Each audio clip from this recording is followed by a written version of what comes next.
সময় ও স্রোত কারো জন্য অপেক্ষা করে না। সময়কে ধরে রাখার সাধ্য আজ অবধি কারো হয়নি।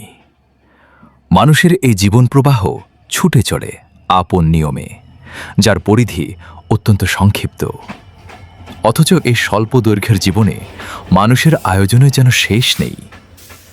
সংক্ষিপ্ত এই মানব জীবনের সবচেয়ে মূল্যবান সম্পদ হল তার চরিত্র ও আচার ব্যবহার।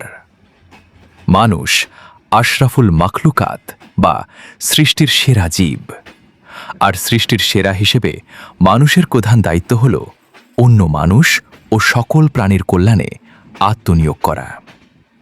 কিন্তু দুর্ভাগ্যের বিষয়, আমরা প্রতিনিয়ত হিংসা, বিদ্বেষ ও অহংকারের গোলকধাঁধায় তলিয়ে যাচ্ছি। স্বীয় স্বার্থসিদ্ধির জন্য নির্দ্বিধায় একে অপরকে ঠকাচ্ছি, অন্যের ওপর জুলুম চালাচ্ছি এবং অবলীলায় মানুষের হৃদয় ভেঙে দিচ্ছি। হানাহানি, মারামারি আর অহমিকার দাপটে আজ মানুষই মানুষকে তুচ্ছতাচ্ছিল্য করছে। ক্ষমতা আর বলপ্রয়োগের মাধ্যমে দুর্বলকে নিষ্পেষিত করা হচ্ছে, কেড়ে নেওয়া হচ্ছে তাদের ন্যায্য অধিকার। মানুষের আঘাতেই আজ মানুষের চোখ থেকে অঝরে অশ্রু ঝরছে। তবে আমাদের ভুলে গেলে চলবে না, প্রকৃতি কাউকেই অহেতুক ছাড় দেয় না, তার বিচার পরম সত্য।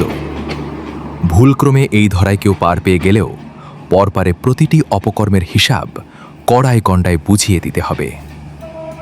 আমরা প্রায়শই বিস্মৃত হই যে এই সংক্ষিপ্ত ও ক্ষণস্থায়ী জীবনটা আদতে নিছকই এক মায়া।